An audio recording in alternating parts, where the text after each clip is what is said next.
Welcome back to our channel. आप सभी का आपके अपने चैनल पर स्वागत है और आज हम जो है हमारा डे 18 करने वाले हैं। जैसा कि आप सभी को पता है कि डी ट्रिपल एस बी का जो आपका एग्जाम है वो 24 और 25 तारीख को है। ठीक है, एडमिट कार्ड आप सभी के आ गए हैं। आई होप आप सभी ने डाउनलोड कर लिया होगा। ओके, तो आज हमारा डे 18 डिस्कस कर रहे हैं, जिसके अंदर हम आपके इंपॉर्टेंट क्वेश्चन डिस्कस कर रहे हैं कि ऐसे क्वेश्चन आपको एग्जाम में देखने को मिलेंगे। तो पहला क्वेश्चन आपके सामने है, hub in a network is. ठीक है, तो हब जो होता है कंप्यूटर नेटवर्क में जो है आपके डिवाइसेस होते हैं, जैसे हब हो गया, स्विच हो गया, राउटर हो गया, गेटवे हो गया, है ना, प्रॉक्सी सर्वर हो गया। तो वैसे ही आपका हब होता है। सबसे पहले हब जो है वो कौन सी लेयर पर होता है? तो जो हब होता है वो आपकी फिजिकल लेयर पर होगा। कौन सी लेयर पर होता है भाई? फिजिकल लेयर पर होता है। ठीक है, अब जो है हब होता क्या है? तो हब क्या करता है कि जब भी उसके पास कोई डेटा आता है ना, तो वो जो है एक आपने देखा होगा कि गांव में जैसे लेडीज होती हैं कि कोई भी बात अगर उनके पास चली गई तो बचती नहीं है ना। कहीं पे भी मतलब होता है कि आपको अब मतलब सबका नेचर अलग अलग होता है। तो किसी के पास अगर कोई बात चली गई तो वो जो है समझ लो कि अगर उस लेडी के पास गई है तो वो सबके पास हो जाएगी। तो सेम हब का काम है कि भाई अगर इसके पास कुछ भी डेटा जाता है तो ये क्या करता है, ब्रॉडकास्ट कर देता है। इसको ये नहीं मतलब कि उसको भेजना है या नहीं भेजना है, बस उसको सिर्फ एक ही काम करना है कि मुझे ब्रॉडकास्ट करना है, मुझे सबको डेटा भेजना है। ठीक है, तो इसलिए जो है थोड़ा हम इसको बोलते हैं, अगर हम बोले कि थोड़ा सा निहायती मूर्ख है और इसको ये नहीं है कि भाई इसको मैं ये चीज बताऊं या ना बताऊं। ठीक है, तो ये क्या होगा, मल्टी पोर्ट सिग्नल जो है रिपीटर और concentrator. multi-plug like a device is allow many computers to be connected. ठीक है, the server which serve every node, the central power supply. ठीक है, तो यहाँ पे इसका आंसर हो जाएगा ए ऑप्शन की, मल्टी पोर्ट सिग्नल होता है और रिपीट करता है। ठीक है, क्योंकि रिपीटर जो रिपीटर होता है वो भी आपका कहाँ पे होता है? हब पे होता है। ठीक है, और हब की जो टाइप होती है, ठीक है, हब की जो है टाइप होती है एक्टिव और पैसिव हब।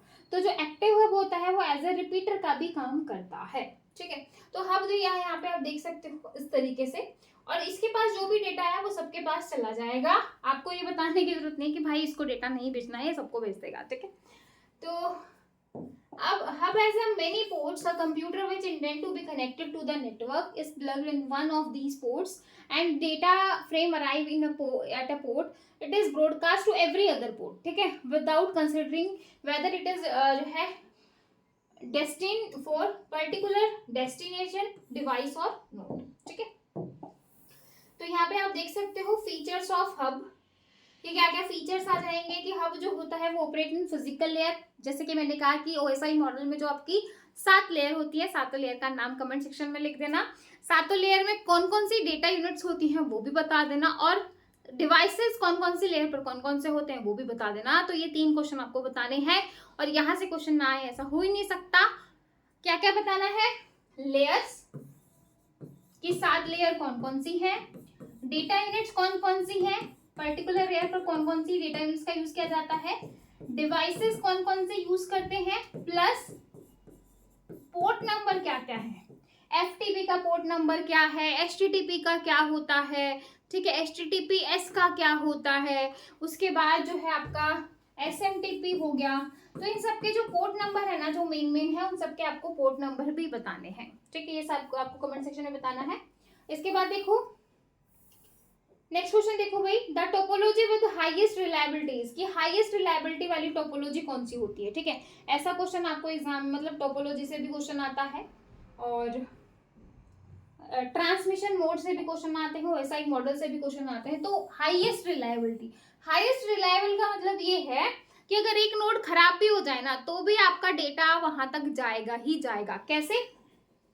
जैसे यहाँ पे इसका आंसर है मैच टोपोलॉजी की। मैच टोपोलॉजी हाईएस्ट रिलायबल होती है। बस टोपोलॉजी की बात करूं तो इस तरीके से जो है ये बैकबोन होती है और यहाँ पे जो है आपके इस तरीके से ये कनेक्टेड होते हैं।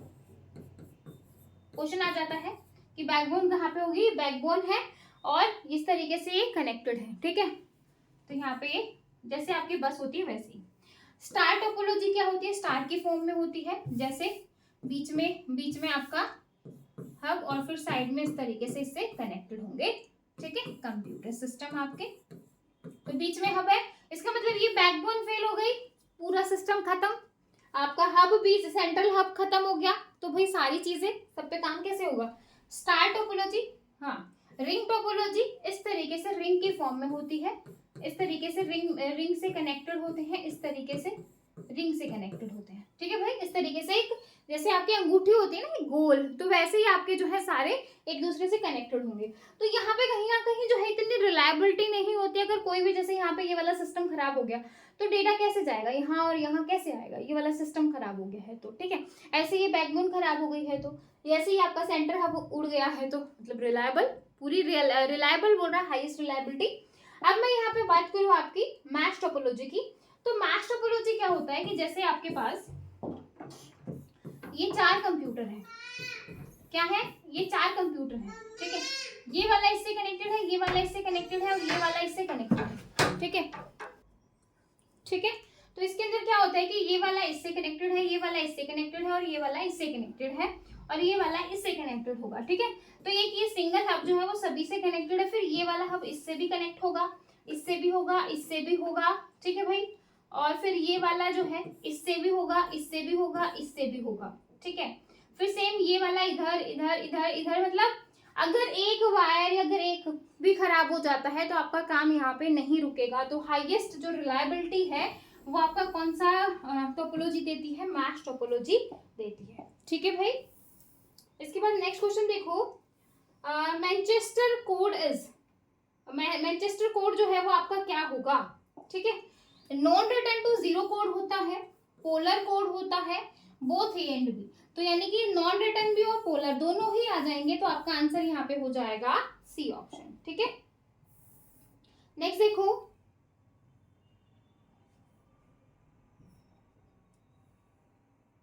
इन Ethernet network what is method is to access the media, मतलब कौन सा मेथड जो है वो यूज करेगा मीडिया को एक्सेस करने के लिए, ठीक है, यहाँ पे ये बोला गया है।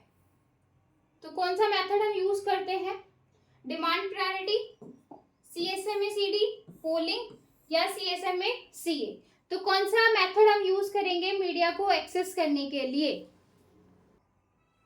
हाँ जी, तो मेथड को एक्सेस करने के लिए, मीडिया को एक्सेस करने के लिए हम पोलिंग का यूज करते हैं। किसका यूज करते हैं, पोलिंग का। ये आपका कोलिजन डिटेक्शन है, कोलिजन की बात आ जाएगी, कोलिजन को करने के लिए किसका यूज किया जाएगा, इसका। तो यहाँ पे आपका आंसर सी हो जाएगा, पोलिंग। तो media access method refer to how data moves from one terminal to another, यानी कि एक टर्मिनल से दूसरे टर्मिनल पे डेटा आपका किस तरीके से मूव कर रहा है। And network gains the control the transfer of data packets over the network through the cables forming the communicated link. The most important factor here is to ensure जो है proper timely delivery of data packets with ease, ठीक है। तो कुछ methods हैं यहाँ पे media को एक्सेस करने के लिए, CSMA-CD, CSMA-CA, token passing, demand priority, ठीक है भाई। सॉरी,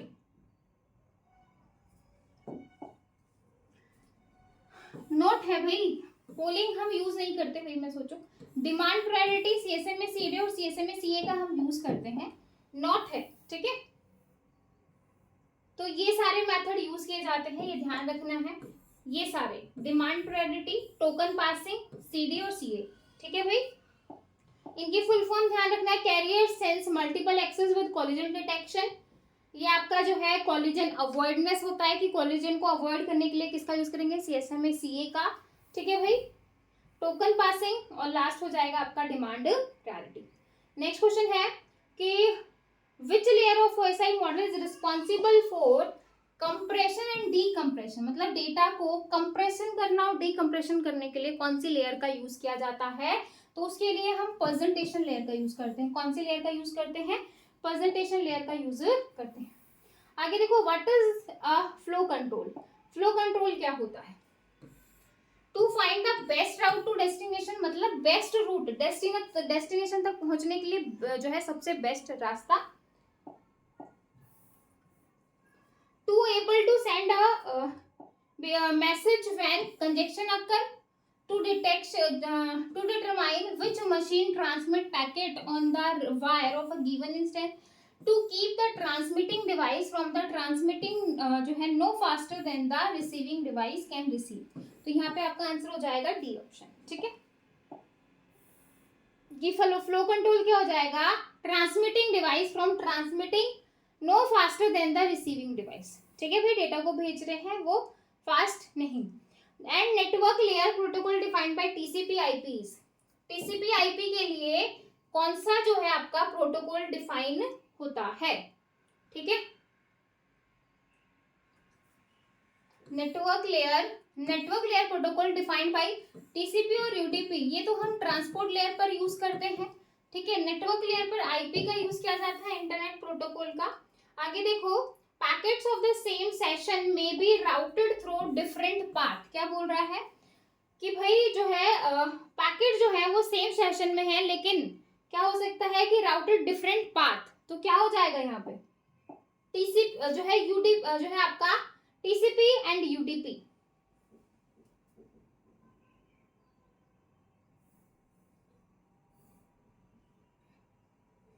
ठीक है भाई, सेम सेशन की बात कर रहा है, तो यहाँ पे आपका आंसर हो जाएगा टीसीपी और यूडीपी बोथ। ठीक है भाई, और ये ट्रांसपोर्ट लेयर के प्रोटोकॉल होते हैं। तो packet is the network protocol data unit, TCP UDP are transport layer. जैसा कि मैंने कहा कि ये दो लेयर जो प्रोटोकॉल होते हैं वो आपके ट्रांसपोर्ट लेयर पर होते हैं। एंड सेम सेशन में be routed through the different routes. Most network don't use the static routing but use some of form adaptive routing, यानी कि जो change where path is used to route two packets from same session may be different conjunction on some link and some other reason। ठीक है भाई, इसके बाद next question देखो, ये सारे आपके कंप्यूटर नेटवर्क के क्वेश्चन है कि ऐसे ऐसे क्वेश्चन आपको देखने को मिल सकते हैं। नेक्स्ट क्वेश्चन है,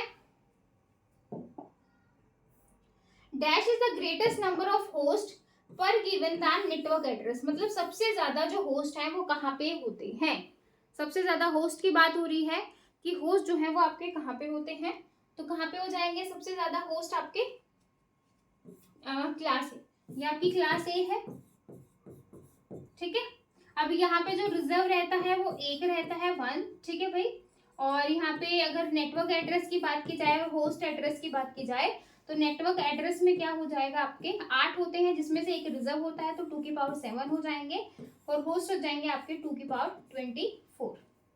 ठीक है भाई, क्लास बी की अगर मैं बात करूँ तो यहाँ पे 2 बिट रिजर्व होती हैं, और यहाँ पे आपका हो जाएगा 2 की पावर 14, और यहाँ पे हो जाएगा 2 की पावर 16 आपके होस्ट हो जाएंगे। सी की अगर बात करूँ तो 3 बिट आपकी यहाँ पे जो है रिजर्व होंगी, और यहाँ पे जो आपका हो जाएगा 2 की पावर 21, और यहाँ पे हो जाएगा 8। ठीक है भाई, तो इस तरीके से होता है, कि किसमें कितनी कितनी बिट रिजर्व होंगी, नेटवर्क एड्रेस के लिए होता है। तो सबसे ज्यादा होस्ट आप देख सकते हो कि आपका क्लास ए में होता है। ठीक है भाई, और सबसे ज्यादा नेटवर्क जो है वो आपके क्लास सी में होंगे। तो ये चीज आपको ध्यान रखनी है। तो यहाँ पे देख सकते हो नंबर ऑफ पॉसिबल जो है यहाँ पे ये हो जाएगा, क्लास बी में आपके ये हो जाएंगे। ठीक है भाई, और ये सारी चीजें,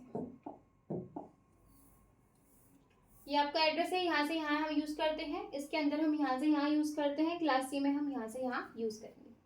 ठीक है, डी जो है वो मल्टीकास्ट के लिए यूज किया जाता है। देखो यहाँ पे 4 बिट जो है वो आपकी बिगिन रहती है।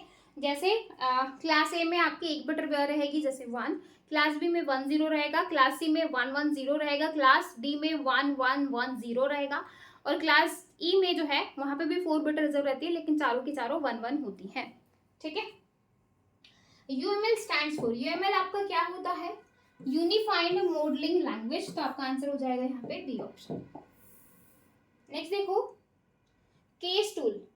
केस टूल क्या होता है, computer aided software engineering, constructive aided software engineering, constructive analysis software engineering, computer analysis software engineering. तो क्या हो जाएगा, computer aided software engineering. Answer हो जाएगा आपका ए ऑप्शन। आगे देखो, फास्ट स्टैंड फॉर, फास्ट की फुल फॉर्म बताइए, functional application specification technique, fast application specification technique, facilitated application specification technique, या नन ऑफ दिस। तो आंसर हो जाएगा C option, facilitated application specific technique. ठीक है, नेक्स्ट देखो, रिस्क मैनेजमेंट जो है एक्टिविटीज आर डिवाइडेड इन, जो रिस्क मैनेजमेंट की कैटेगरी है वो किस में डिवाइड होती है, 3 कैटेगरीज में डिवाइड होती है। ठीक है, रिस्क आइडेंटिफिकेशन, रिस्क एनालिसिस और risk control.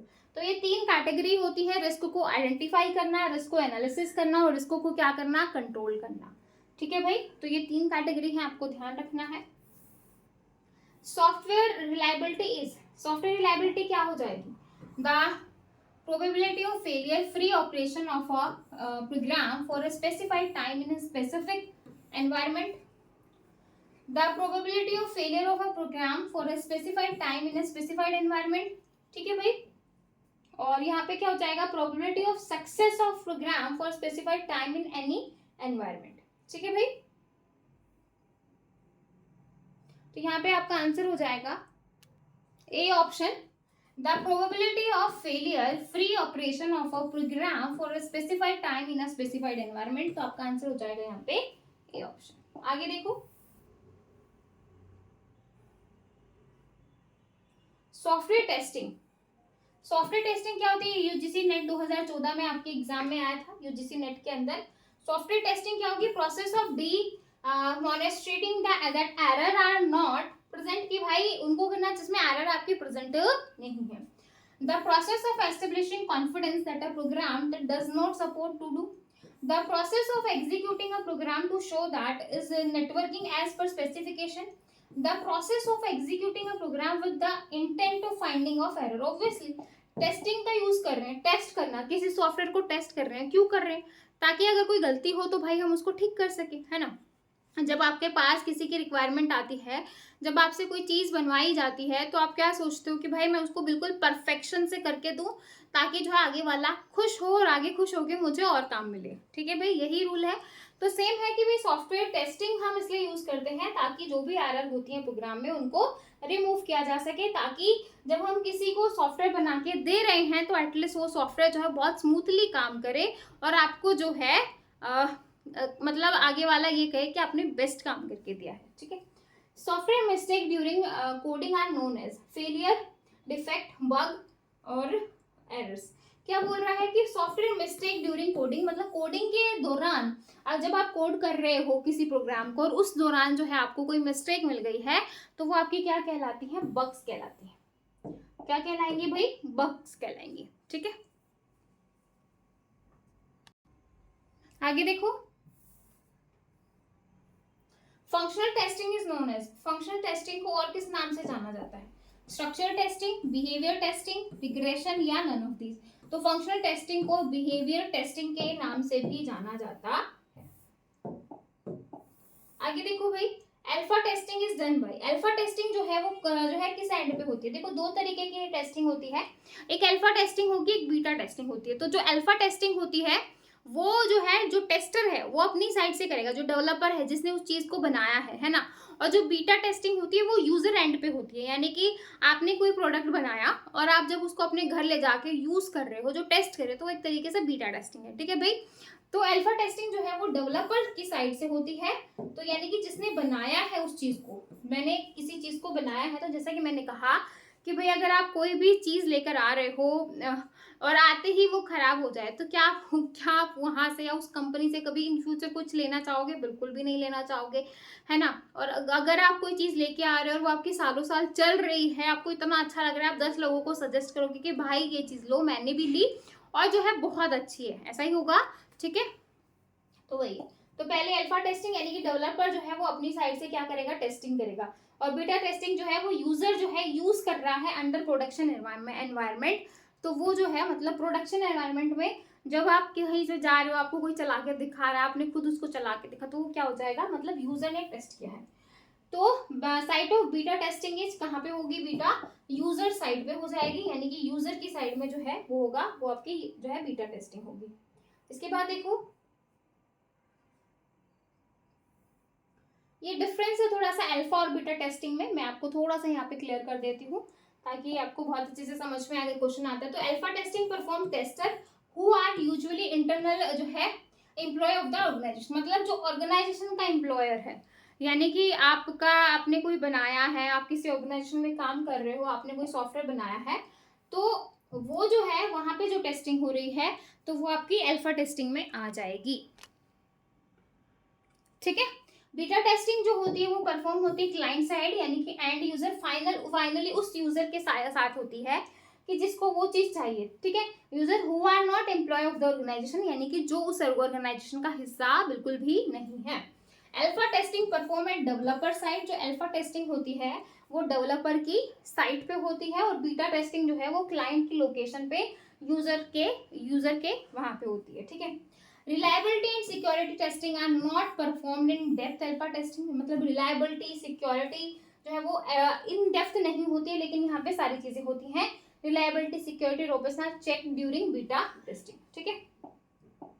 Alpha testing involve both the white box and black box, इसमें जो है वो आपका व्हाइट बॉक्स भी होगा, ब्लैक बॉक्स भी होगा, क्योंकि भाई ऑर्गेनाइजेशन वाला बंदा ही इसको टेस्ट कर रहा है, तो इसको ये भी पता होगा कि इंटरनली जो है इसमें मैंने क्या क्या फिट किए हैं, क्या क्या चीजें लगाई हैं, अच्छी लगाई हैं, बुरी लगाई है, मशीन कैसे लगाई है, अच्छी लगाई है, बहुत बढ़िया लगाई है, यानी कि उसको ब्लैक बॉक्स और व्हाइट बॉक्स दोनों जो है इसके अंदर होती हैं। लेकिन बीटा टेस्टिंग में देखो, beta testing typically use black box testing. Black box कैसे कि भाई ब्लैक बॉक्स में क्या होता है कि जो इंटरनली जो भी काम हुआ है वो सारा हिडन होता है, सिर्फ यूजर को आउटपुट मिलता है। और व्हाइट में क्या है कि आपको इंटरनली भी पता है कि क्या क्या चीजें इसके अंदर हो रखी हैं, ठीक है। तो अल्फा टेस्टिंग रिक्वायर है लैब एनवायरनमेंट और टेस्टर एनवायरनमेंट, मतलब इसको जो है लैब का एनवायरनमेंट और जो टेस्टर का एनवायरनमेंट होता है वो चाहिए। Beta testing does not require any lab, मतलब इसको किसी अदर लैब की जरूरत नहीं है। एनवायरनमेंट और testing environment, the software is made available to public and set to real time environment, ठीक है। Long execution cycle may required for alpha testing. Only a few weeks of execution are required of beta testing, ठीक है। Critical issues और fixes can be addressed by developer immediately in alpha testing, मतलब जो issues वगैरह है, मतलब जो problem आ रही है, तो जो यूजर को फाइनली यूजर को हम हैंड ओवर कर रहे हैं, उससे पहले जो भी अगर कोई प्रॉब्लम आई है तो मैं फटाफट उसको क्या कर दूंगी, रिमूव करवा दूंगी। Most of the issues and feedback is collected of beta testing, जैसा कि मैंने कहा कि भाई अगर आपके घर जाते ही कोई चीज खराब हो गई तो आप 10 लोगों को बोलोगे कि भाई बिल्कुल नहीं लेना, है ना। और अगर आपकी चीज सालों साल चली है तो आप जो है पता नहीं कितने लोगों को रिकमेंड करोगे कि भाई लो, और फिर आपसे लोग पूछेंगे भी कहाँ से ली, है ना। तो वही चीज है कि जो फीडबैक मिल रहा है वो जो है यहाँ पे काम आता है। Alpha testing is ensure the quality of the product before moving the beta testing. Beta testing also concentrate on the quality of product but gather use input or product and ensure that product is ready for real time user.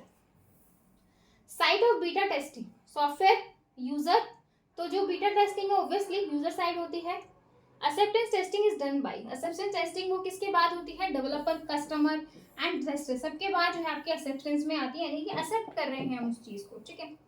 आगे देखो, in switch statement each case instance value must be, कैसी होगी भाई, switch statement में देखो आपके हम question खत्म हो गए, case instance value must B, value कैसी होगी आपकी स्विच में, आप जब आप केसेस करते हो तो वो जो वैल्यू होती है वो आप क्या लेते हो, कांस्टेंट में लेते हो, ठीक है।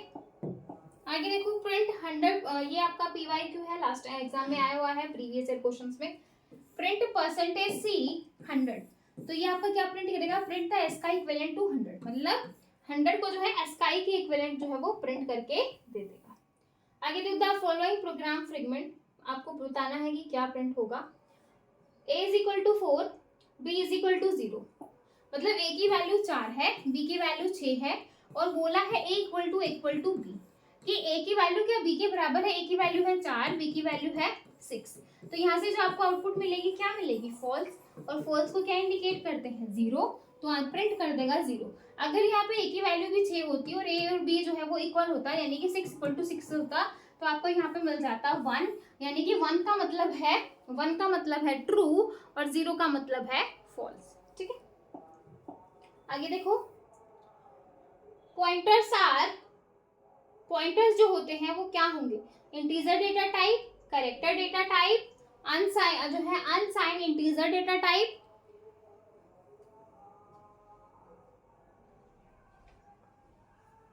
गया हाँ, नन ऑफ दिस, तो पॉइंटर जो है यहाँ पे आपका आंसर हो जाएगा डी ऑप्शन, ठीक है। तो आज की क्लास में हम इतने ही क्वेश्चन करेंगे। आई होप आपको क्लास अच्छी लगी होगी। लगी है तो फटाफट चैनल को लाइक करो। ये क्वेश्चन काफ़ी इंपॉर्टेंट है। अगर आप इन क्वेश्चंस को अच्छे से करते हो, सीखते हो, तो बहुत सारी चीज़ें आपकी यहाँ से रिकॉल हो रही है, बहुत सारी चीज़ें आपकी रिवाइज हो रही हैं। ठीक है, किसी भी चीज़ में डाउट आता है तो कमेंट सेक्शन हाजिर है, आप कमेंट करके पूछ सकते हो। फिर मिलेंगे नेक्स्ट वीडियो में, तब तक के लिए bye bye, take care, thank you.